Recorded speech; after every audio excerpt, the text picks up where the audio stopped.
All right, hello. How are you? This is my sort of talk through about the Taylor 150E 12 string guitar. As you can see, that bad boy's got 12 strings on it. Couple things before I really get into it. I know this is in the way, this microphone here, but I wanted a really good quality microphone to give you a really good representation of what this guitar has to offer. I bought it a couple of months ago, so I'm not really the expert, I would say, as far as mastering the 12 string, but I certainly can give it a go. Taylor, I mean, I've got the stats over that way. Yeah, they're over that way. Some of the highlights off the Taylor website. The top here is Sitka Spruce. Now, I should also mention, first of all, that this is the, as I recall, the 2016 model of this guitar that they discontinued, but the difference between just the regular one and the 2016 one, the only difference is the wood on the back and sides here, which is a layered Sapele, I think is how you pronounce that, S-A-P-L, or S-A-P-E-L-E, as I recall. That's the only difference. The other one has a different wood on the back and sides, a little darker, but effectively the same guitar. Everything's the same right up. I mean, the tuning pegs are all the same. Now that the back is the exact same. This guitar comes with Elixir bronzes on it, and I haven't changed from that yet because they're coated strings, so they last a lot longer. If you're gonna get a 12 string, I definitely recommend coated strings because uncoated strings, yeah, they sound really good for like the first 2 weeks, but then they sort of drop off. And if you're changing 12 strings on this thing, it can really be a hassle and a lot more work than you need to do. The coated strings, they'll last a lot longer. They'll retain their sound. Yeah, they're a little darker, but that actually leads me really well into what I want to talk about first of all, and that was my sort of concern about buying a Taylor. I've never had nothing against Taylor, I guess, but they've always had really bright guitars. The sound or the guitars are really bright, especially their 6 strings, some of their models there, and I was really hesitant about that because, you know, as you get to the lower strings on a 12 string,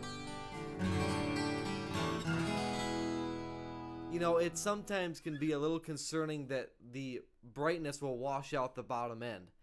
But I haven't found that at all. Yeah, I know, I still got the sticker on it.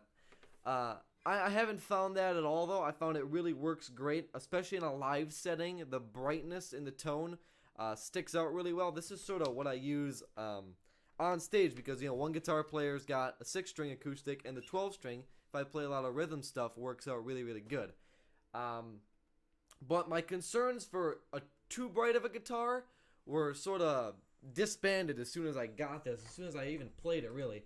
I'm going to reach for a capo here, and you've probably seen on this channel a couple of tunes that I've done with this 12 string already. One of them being Copperhead Road, a Steve Earle tune. Let me see if I can do this. Now this, I'm capoing this correctly, hopefully, in what is effectively drop E. So you know if you tune your E string down to D, that's drop D tuning. If you capo the 2nd fret but the big string, it's effectively drop E. It's the same thing. It's a really neat tuning. I suggest you try it. But it really allows, it really lets that low end ring through really strong.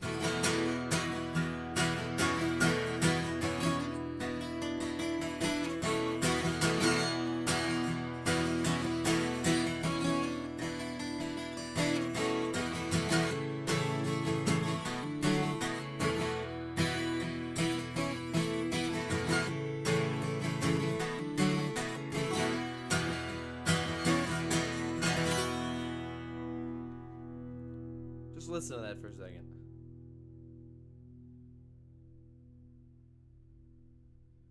The sustain, the intonation, and the pitches really is very good. It's spot on, especially because 12 strings. This is the cheaper model of Taylor 12 strings, and I played the more expensive one. I wasn't as big of a fan. I really thought this had a really great sound to it. It really, really does, and that spruce top really.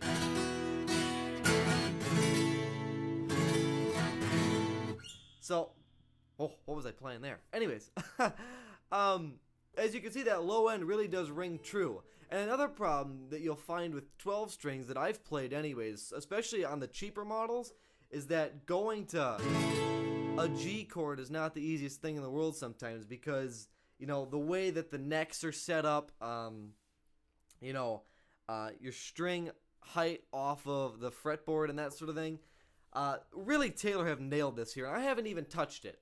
This is the guitar as I bought it from Island Music in Neenah, Wisconsin. This is how it was set up. I mean, you look at it, even, I don't know if you can see this because the stupid microphone's in the way, but even right down here is beautiful. The way that they're pegged in is very crisp and clean. Taylor have done a great job. And it doesn't stop with just the guitar itself. There's more to this guitar. As you can see here, I've got get out of my face here. All right, I've got a couple of knobs here, which means this bad boy can plug in. If I turn it, you can see. Oh, maybe you can't see it, but there's a spot to plug it in back there. I'm kind of cramped in here.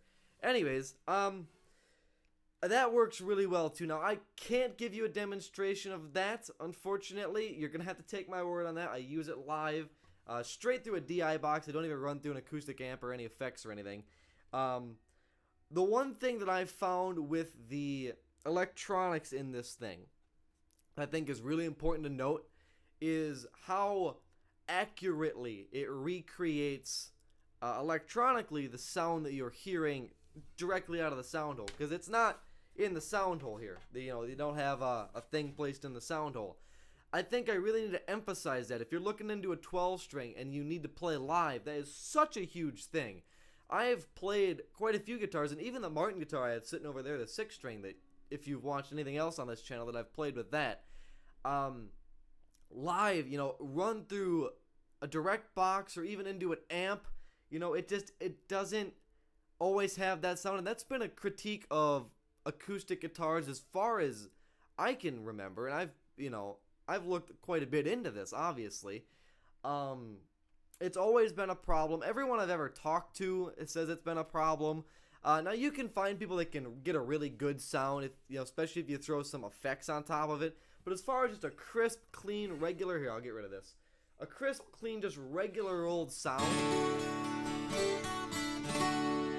it's hard to find, and this does a really great job of it. I'll run through the buttons a little bit if you want. Now, this is looking at a weird angle, but if you get one of these, this is your volume here. Goes up and down and whatnot. It's got really great, because when you hit the middle, there's a little, not a stopper, but you can feel it where you're at in the middle. You've got your highs, same thing, with the switch. When you rotate it to noon, it'll click a little bit. You can feel that. And this is your low end here. Now, I have it set pretty low on all chords. When you turn the volume up, a lot of acoustic guitars get that howly thing going on because it's a hollow body, and it feeds back really easily. I haven't had that yet, given I haven't turned it up all the way yet, neither. I keep it, relatively low. I keep everything sort of in check. I keep the low ends a little on the lower side, but that's just a personal preference sort of thing, because this guitar, like I said, has a really nice, crisp, concise low end to it, as well as ringing high ends.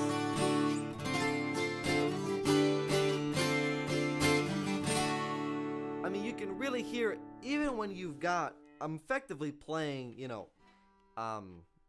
8 strings there. It took me a second.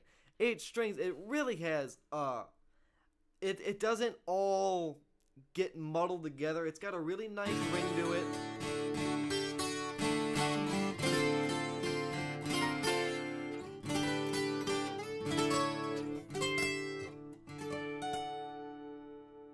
Just listen to that. I mean, the intonation, I cannot stress that enough. The intonation between the notes, and another thing that just reminded me of that, the tuning of the guitar. A lot of guitars, they'll go out of tune quickly. If you play like a Gibson Les Paul, you're expecting your G string to go low if you're bending or anything like that. This I have not had that problem with. I'll tell you a funny story. I've actually got a guitar, an Ibanez with a locking tremolo, Floyd Rose on it. And this stays in tune better than that does. And that's a big statement because it's got a locking tremolo on that Ibanez. And this thing stays beautifully in tune. And a lot of people recommend that you tune the guitar down a half step. It takes a lot of the pressure off the neck and whatnot. And that you capo, because then your standard tuning would be here and whatnot. Some people recommend that. And a problem that I've found with 12 strings is that when you capo them, since there's so many strings to put pressure on, the capo doesn't always do a good enough job. Now, I can capo it way up here, and I can still get a really crisp tone out of it, you know.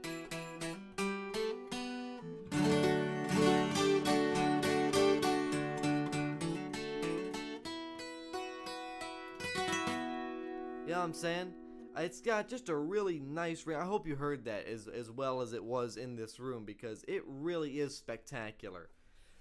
Anyways, I think I've said everything I need to say about this beautiful guitar. I don't think I can give it a higher review.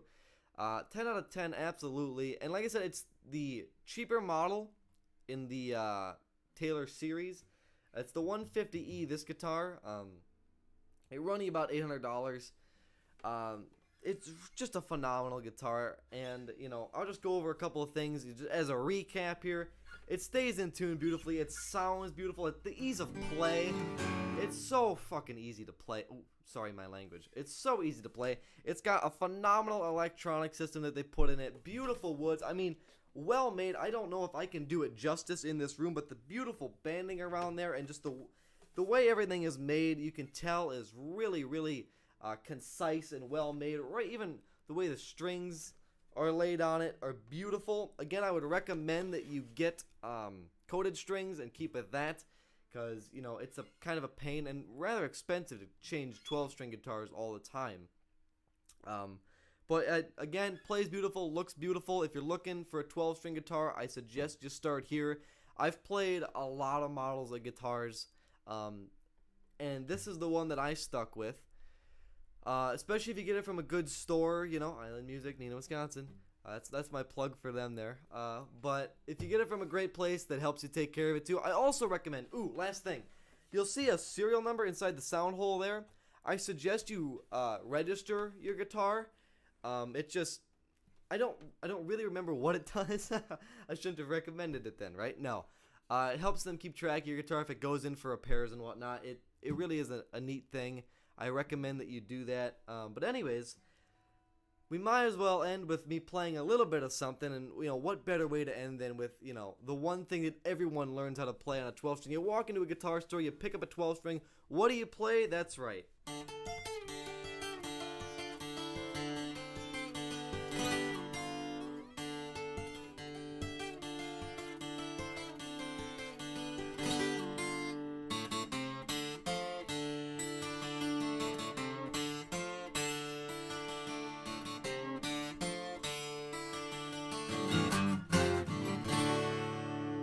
There it is, the Taylor 150E.